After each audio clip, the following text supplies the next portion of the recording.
Baik, teman-teman sekalian, selamat siang. Saya mewakili kelompok 2, mohon izin untuk membuka presentasi pada hari ini.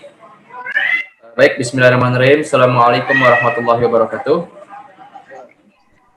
Ya, Waalaikumsalam.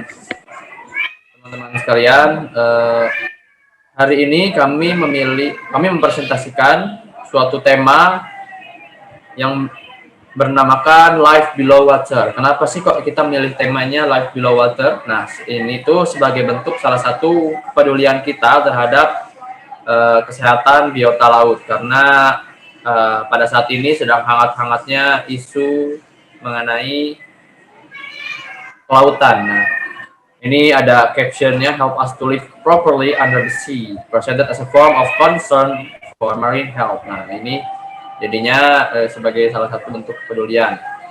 Next, Karaka.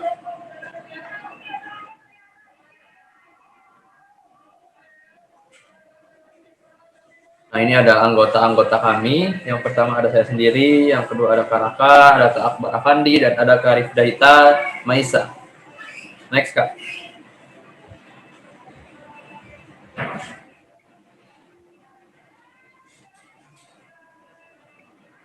Nah, ini adalah judul kami pada tema kali ini. Mengurangi krisis sampah plastik demi kesehatan biota laut. Next, Kak.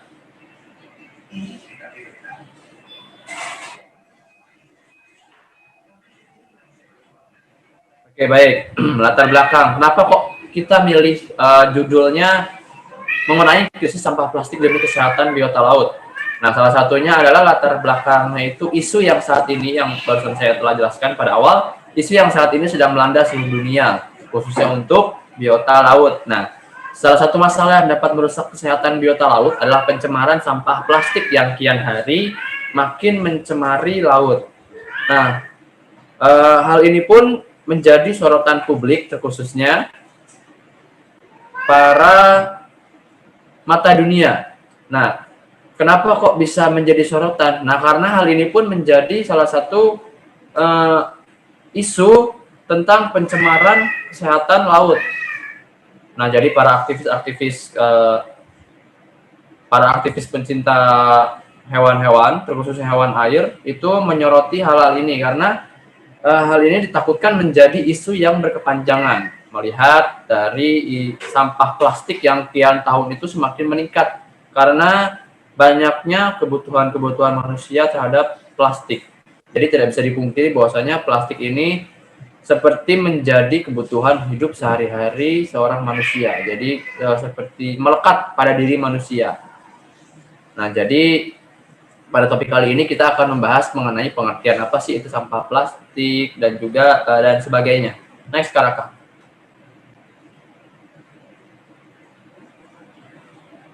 Nah, ini ada rumusan masalah yang telah kami diskusikan terlebih dahulu. Nah, yang pertama itu ada apa sih itu sampah plastik?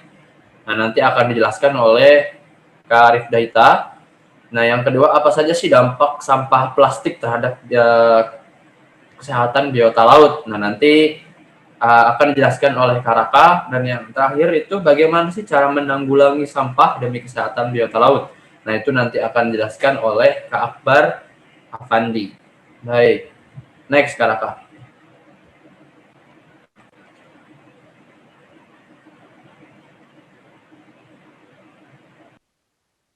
Baik, di sini saya akan menjelaskan pengertian mengenai sampah plastik.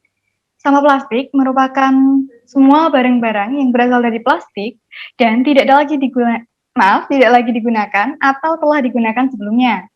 Sampah plastik juga merupakan limbah yang mampu bertahan hingga bertahun-tahun. Bahkan, plastik diperkirakan baru akan terurai sempurna setelah 100 hingga 500 tahun. Padahal, kita ketahui bahwa plastik itu merupakan barang yang sangat praktis di mata masyarakat, sehingga masyarakat banyak menggunakan plastik. Salah satu contoh penggunaan plastik di kehidupan sehari-hari adalah penggunaan plastik sebagai sendok makan, botol plastik, piring plastik, dan sebagainya. Plastik juga digunakan untuk makan, misalnya adalah sarung tangan plastik. Nah, itu kan masyarakat saat ini tuh lebih suka menggunakan sarung tangan plastik agar tidak usah repot-repot cuci tangan. Padahal masyarakat bisa saja untuk menggunakan tangan dan cuci tangan setelahnya. Namun masyarakat tetap memilih menggunakan sarung tangan plastik agar tidak mengotori tangan. Nah, pemakaian ini juga diakibatkan karena berkembangnya teknologi industri dan juga jumlah populasi penduduk. Bahkan di Indonesia penggunaan plastik terus meningkat di setiap tahunnya. Misalnya tahun 2002 tercatat 1,9 juta ton, tahun 2003 naik menjadi 2,1 juta ton, selanjutnya tahun 2004 naik lagi menjadi 2,3 juta ton per tahun. Pada tahun 2010, kebutuhan plastik sekitar 2,4 juta ton dan pada tahun 2011 meningkat menjadi 2,6 juta ton. Kementerian Lingkungan Hidup mengasumsikan bahwa setiap hari penduduk Indonesia mampu menghasilkan 0,8 kg sampah per orangnya. Sehingga secara total penduduk Indonesia mampu menghasilkan 189.000 ton sampah setiap harinya. Dari 189.000 ton sampah tersebut, 15% berupa sampah plastik atau sejumlah 28,4 ribu ton sampah plastik perharinya. Sedangkan jika kita lihat secara global, sampah plastik juga merupakan permasalahan yang sangat serius. Sampah plastik diperkirakan sudah di luar kendali dan harus segera diatasi. Salah satu permasalahan serius mengenai sampah plastik adalah pencemaran sampah plastik di laut. Berdasarkan sebuah studi yang dipublikasikan pada jurnal Science, telah diungkapkan bahwa terdapat 24 hingga 34 ton sampah metrik yang masuk ke laut tiap tahunnya. Jumlah tersebut sekitar 11% dari total sampah yang ada di seluruh dunia. Para peneliti juga mengungkapkan bahwa jumlah tersebut bisa semakin memburuk dalam 1 dekade mendatang. Dilansir dari IFL Science, diperkirakan bahwa tahun 2030, sampah plastik mampu mengalami peningkatan 53 hingga 90 ton. Dalam perkembangan jumlah sampah plastik di lautan, Cina merupakan negara yang merupakan penyumbang sampah plastik terbesar di dunia. Menurut data hasil riset yang telah dikeluarkan oleh grup penelitian Jambek, total sampah plastik yang dihasilkan oleh Cina mencapai 262,9 juta ton. Sedangkan posisi kedua ditempati oleh negara kita yaitu Indonesia dengan 187,2 juta ton. Setelahnya diikuti oleh Filipina dengan 83,4 juta ton, Vietnam dengan 55,9 juta ton, dan Sri Lanka dengan 14,6 juta ton. Sampah-sampah tersebut mampu masuk dan sampai ke lautan dikarenakan sampah-sampah di daratan yang tidak lagi didaur ulang. Sampah-sampah tersebut akan berakhir di laut dan menyebabkan pencemaran air laut. Salah satu alasan mengapa sampah plastik sampai ke laut adalah terbawanya sampah tersebut dari sungai-sungai besar yang ada di daratan ini yang sudah terkontaminasi oleh sampah plastik. Melalui sungai-sungai tersebut diperkirakan 1,15 hingga 2,41 juta ton sampah sudah terbawa setiap tahunnya. Selain itu, sampah juga terbawa dari darat ke laut jika kita membuang sampah sembarangan di tepi pantai atau laut.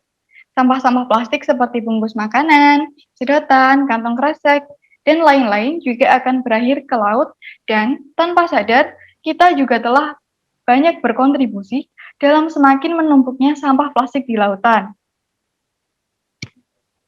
Baik, silakan next di slide selanjutnya. Oke, saya Muhammad Raka Nugraha akan membawakan topik mengenai dampak sampah plastik terhadap biota laut. Di data beberapa waktu yang lalu temukan kasus matinya paus sperma di di Kabupaten Wakatobi, serta ditemukannya tiga penyu di Kepulauan Seribu yang juga mati karena dampak dari sampah plastik. Nah, kenapa mereka bisa sampai mati karena dampak dari sampah plastik? Karena biasanya biota laut tersebut, hewan-hewan laut tidak sengaja memakan memakan sampah-sampah plastik yang ada atau terbuang di laut, sehingga sampah-sampah plastik tersebut bisa masuk ke sistem pencernaannya hewan-hewan tersebut dan menyebabkan sistem pencernaan mereka tidak berjalan semestinya. Atau biasanya mereka merasa perutnya itu sudah penuh akan makanan, tetapi sebenarnya penuh akan plastik, sehingga mereka cenderung tidak makan, sehingga mereka kelaparan. Ya. Di Florida, di Amerika Serikat, juga ditemukan seekor penyu yang mati tenggelam karena terikat kantong plastik, yang mana kantong plastik tersebut melilit di leher ya, sehingga menyebabkan dia tenggelam karena di plastik tersebut terdapat pasir, sehingga dia tertarik ke bawah oleh plastik tersebut hingga mati.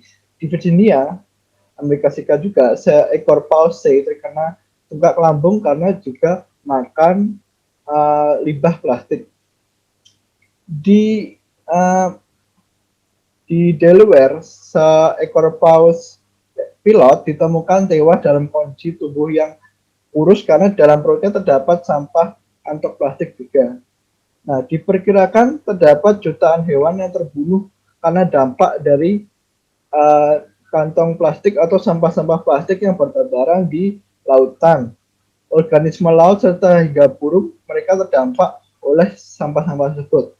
Hampir 700 spesies, termasuk spesies yang terancam punah, sudah terkena plastik.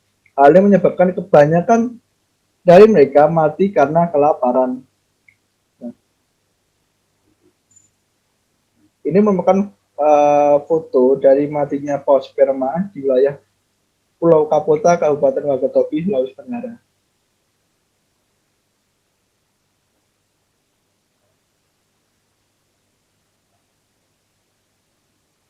Saya akan membahas mengenai berbagai macam polusi plastik yang sedang hangatnya atau urgent untuk diselesaikan. Yaitu yang pertama adalah polusi mikroplastik. Polusi ini cenderung tidak diperhatikan atau cenderung diremehkan oleh kebanyakan orang karena plastik tersebut hanya plastik-plastik yang berukuran mikro, yang kecil seperti itu. Tetapi ini sungguh merusak lingkungan. Menurut penelitian, terdapat 2 kali lipat jumlah partikel plastik dari yang diperkirakan sebelumnya. Para ilmuwan melakukan penjaringan di Amerika Serikat, di Laut Lepas Amerika Serikat, dan Inggris dengan menggunakan jaring yang lebih halus atau lebih kecil lubang-lubangnya daripada menggunakan jaring yang mana jaringnya itu lebih kasar atau lubang-lubangnya lebih besar, sehingga lebih mudah untuk mendapatkan plastik-plastik mikro sehingga bisa diteliti. Polusi plastik ditemukan telah merusak pertumbuhan, kesuburan, dan kelangsungan hidup biota laut. Plastik yang berukuran mikro ini sungguh memprihatinkan karena ukurannya yang sama dengan makanan-makanan hewan laut, yaitu zooplankton atau plankton-plankton kecil yang ada di laut. Menurut penelitian, data terbaru menunjukkan bahwa mikroplastik itu jumlahnya lebih banyak dibandingkan dari jumlah zooplankton yang ada di beberapa perairan. Berikutnya adalah polusi plastik six pack ring. Polusi ini saya kira di Indonesia kurang banyak atau kurang terdapat di Indonesia karena produknya ini biasanya cenderung di negara barat, karena six pack ring ini biasanya untuk atau packaging untuk mengemas bir-bir sehingga bisa dalam atau minuman kaleng sehingga bisa dalam bentuk 6 pak seperti itu, sehingga dikaitkan dengan plastik. Nah, ini namanya six pack ring. Plastik six pack ring ini beberapa waktu yang lalu terdapat kasus hewan biota laut yang mana biota laut tersebut terdampak oleh six pack ring ini, sehingga mereka ini biasanya tersangkut oleh sampah plastik ini, tersangkut di lubang-lubang six pack ring ini, sehingga biasanya mereka kesusahan untuk bergerak seperti itu. Nah, six pack ring ini salah satunya terdapat kasusnya yang mana hewan penyu tersangkut di tubuhnya six pack ini sehingga menyebabkan mata dari netizen itu terbuka akan dampak dari sampah plastik ini. Nah, beberapa uh, produsen dari bir itu atau minuman kemasan yang bahannya dari kaleng itu sudah berusaha untuk menciptakan inovasi-inovasi baru untuk menggantikan kemasan six pack ini. Di sisi lain, mereka juga ingin mengajak masyarakat supaya bisa mengurangi penggunaan six pack ini dengan menggunakan inovasi-inovasi mereka. Tapi sayangnya inovasi ini belum begitu efektif karena mungkin belum ada inovasi seperti ini yang untuk menggantikan six pack. Berbeda dengan sedotan. Sedotan ini sebenarnya sudah dapat inovasi yang mana inovasinya itu ditujukan untuk menggantikan sedotan plastik yang biasanya kita pakai, yaitu sedotan kertas. Sedotan kertas ini sudah ditemukan pada masa awal-awal munculnya sedotan sebelum pindah ke plastik, sehingga hanya butuh waktu untuk sosialisasi saja supaya masyarakat bisa kembali ke sedotan kertas. Berikutnya adalah polusi dari plastik sedotan. Data yang dikeluarkan oleh Diverse Climate Action, kelompok peneliti lingkungan khusus laut, penggunaan sedotan di negara Indonesia mencapai angka 93 juta batang pada setiap harinya. Kemudian dalam peroleh sedotan plastik yang hanya sekali pakai ini menjadi penyebab tingginya tingkat polusi limbah plastik sedotan yang telah mengotori bumi kita tercinta. Data-data yang dikumpulkan oleh Diverse Climate Action telah menunjukkan bahwa selama setahun belakangan ini dengan melakukan sampling sampah di wilayah pantai serta bawah laut menunjukkan bahwa Kepulauan Seribu diperkirakan terdapat 16 kg sampah di setiap 100 meter persegi. Perairan laut di sekitar Pulau Pramuka pada kedalaman 5-10 meter. Serta ditemukan rata-rata 18 kg sampah di setiap 100 meter garis pantai yang terdapat yang ada gitu. Keseluruhan data tersebut setelah digabungkan ternyata jumlah sampah sedotannya itu mencapai 2,66% dari 300 kg sampah yang diambil dan dihitung pada saat penelitian tersebut. Berikutnya adalah polusi botol plastik. Sekitar 1 juta botol plastik dibeli di seluruh dunia setiap menit dan jumlah pembeliannya akan melonjak 20% lagi pada tahun 2021. Menciptakan krisis lingkungan yang diramalkan beberapa penggiat akan serius perubahan iklim, penggiat alam seperti itu. Angka baru yang diperoleh The Guardian mengungkapkan lonjakan penggunaan botol plastik lebih dari 0,5 triliun diantaranya akan dijual setiap tahun pada akhir dekade ini. Permintaan mengenai air botol kemasan ini sebenarnya sangat tinggi, terutama dengan sekitar 20.000 botol yang dibeli setiap detiknya.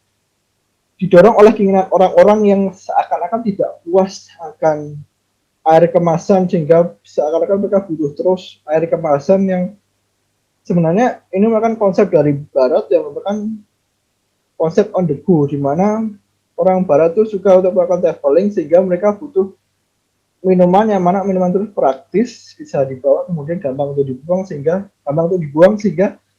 tidak perlu untuk dibawa-bawa lagi. Nah, konsep on the go ini yang mana dari Barat itu telah menyebar ke Cina dan Asia Pasifik juga. Lebih dari 480 miliar botol minum plastik terjual pada 2016 di seluruh dunia, naik dari sekitar 300 miliar satu dekade lalu. Nah, sebagian besar dari botol plastik yang digunakan untuk pemandian ini terbuat dari polietilen tereftalat atau PET yang sangat mudah didaur ulang sebenarnya. Tapi karena jumlahnya sangat atau jumlah polusi sampahnya sangat besar, sehingga dibutuhkan banyak effort, banyak usaha untuk mengubah botol plastik ini untuk daur ulang, sehingga tidak begitu banyak botol plastik yang dapat didaur ulang seperti itu.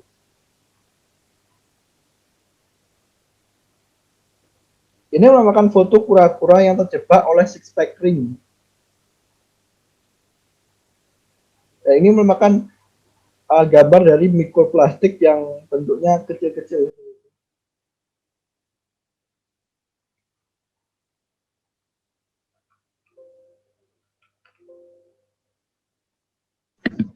Baik, berikut yaitu penanggulangan sampah plastik demi kesehatan biota laut. Pencegahan dan pengelolaan sampah plastik membutuhkan berbagai pengetahuan tentang sumber, penyebab, dan dampaknya terhadap kehidupan dan lingkungan. Dengan memahami sosial dan dampak ekonomi dari pencemaran plastik laut dari sumbernya, ke poin terakhir, pembuat kebijakan bisa berkembang lebih dalam dan sistematik mengenai perubahan yang melampaui batas tradisional dalam menghubungkan sistem darat, air tawar, dan laut. Kerangka yang mencakup wilayah sungai sangat penting untuk mengidentifikasi titik api kebocoran.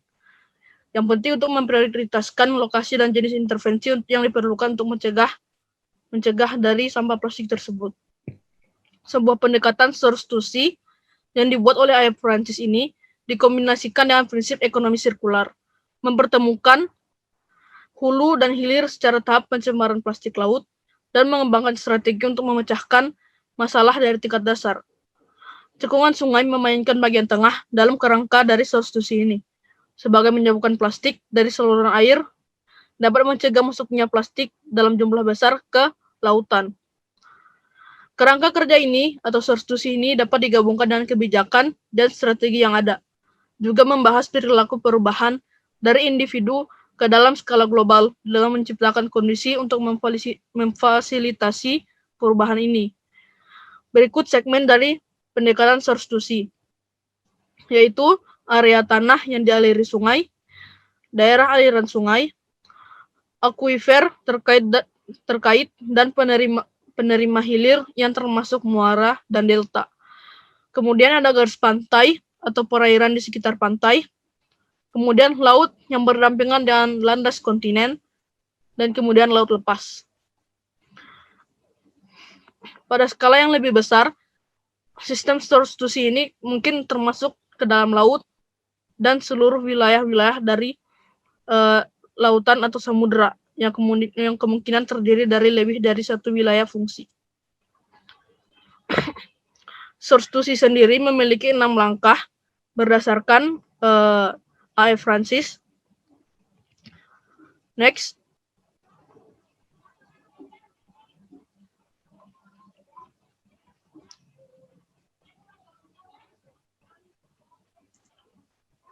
Berikut 6 langkah dari substitusinya berdasarkan A.F. Francis. Yang pertama yaitu characterize atau menggambarkan atau mencirikan dari sumber, tipe, sifat, dan dampak dari pencemaran sampah dari wilayah laut.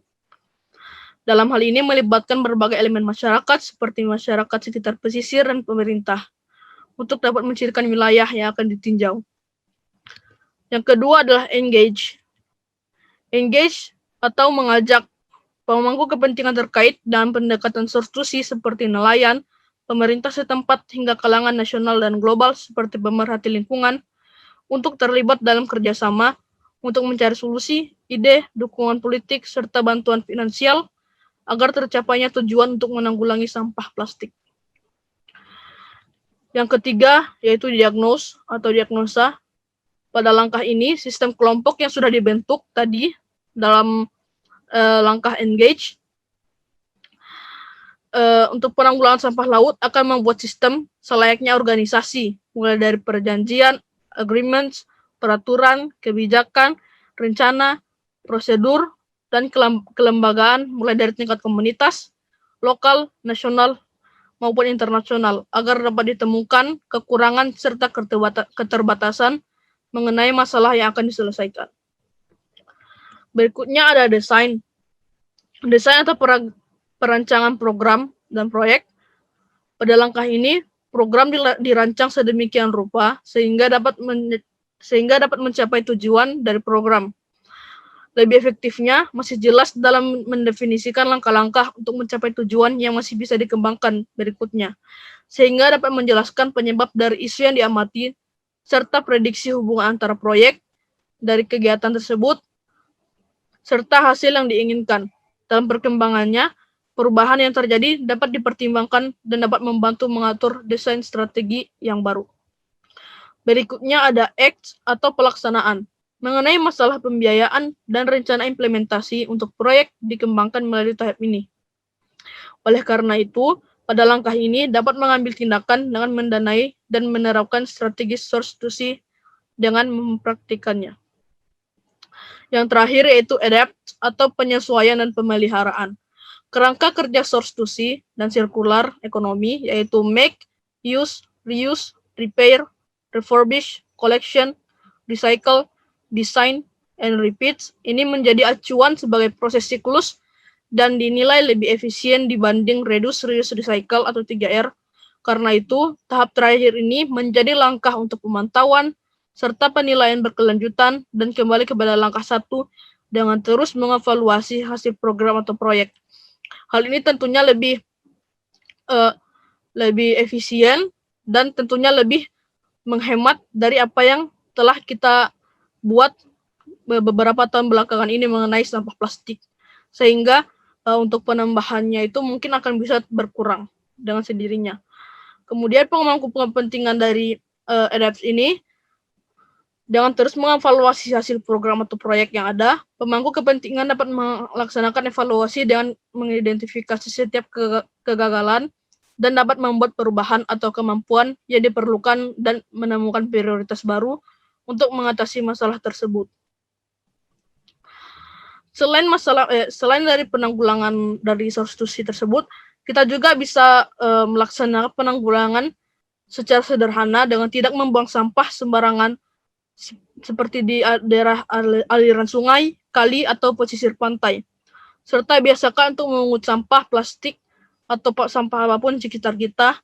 Selain itu, kita juga bisa membuat kreasi atau berbagai limbah plastik, misalnya bingkai bunga dari bekas sedotan dan gelas plastik, atau bisa juga menggunakan bekas dari sampah plastik dari makanan ringan untuk membuat berbagai seni.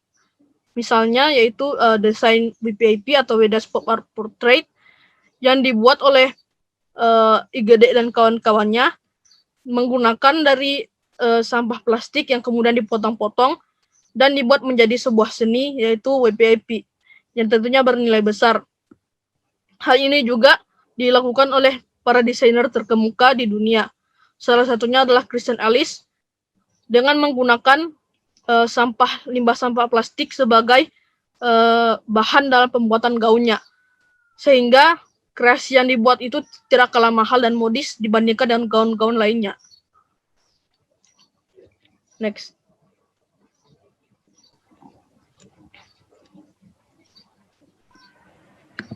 Baik teman-teman sekalian, jadi baru saja disampaikan materi-materi mengenai apa itu pengertian sampah plastik oleh Khalifdah dan apa saja dampak-dampak sampah plastik terhadap kesehatan biota laut oleh Karaka, dan yang terakhir itu ada bagaimana cara penanggulangan sampah plastik ya demi kesehatan biota laut. Nah, jadi mari pada segmen kali ini kita sampai kepada segmen kesimpulan. Jadi peningkatan produksi plastik merupakan hasil dari minat masyarakat akan plastik. Nah, jadi perlu diketahui bahwasanya seperti yang saya sampaikan di awal tadi, bahwasanya plastik ini merupakan kebutuhan sehari-hari seorang manusia. Jadi tidak bisa dipungkiri bahwasanya plastik ini terus melekat di dalam kehidupan manusia. Nah, bagaimana cara menguranginya? Nah, cara mengurangi sampah plastik itu yang tadi telah disampaikan oleh Kak Akbar Afandi itu adalah salah satunya. Dan jikalau ingin mendapatkan contoh lainnya, yaitu salah satunya adalah menciptakan suatu inovasi, di mana inovasi ini bisa menggantikan sampah plastik, bisa menggantikan plastik pada umumnya yang kita pakai sehari-hari. Nah, jadi untuk sedikit cerita bahwasanya sebenarnya inovasi ini sudah ada. Akan tetapi inovasi yang telah dibuat ini belum bisa menyaingi plastik pada umumnya karena pembuatan bioplastik yang terbuat, salah satunya yang terbuat dari singkong itu belum bisa menyaingi. Kenapa? Karena daya tahan dari bioplastik ini sendiri itu belum bisa menyaingi plastik pada umumnya. Karena ketika kita memegang bioplastik dan lalu kita merenggangkan plastiknya, itu akan mudah robek. Nah, dan juga ketika kita membawa barang banyak di dalam bioplastik tersebut, bioplastik tersebut itu akan mudah robek. Nah, jadi jika kita lihat dari spesifikasi daya tahan, itu belum bisa menyaingi plastik pada umumnya. Nah, jadi semoga saja untuk 30 tahun ke depan banyak inovasi-inovasi yang dikeluarkan oleh para kaum intelektual khususnya agar bisa menyaingi plastik pada umumnya. Nah, dengan tujuan agar bisa mengurangi sampah plastik, ya, agar bisa mengurangi sampah plastik supaya kesehatan biota laut itu dapat terjaga. Next, Kalaka.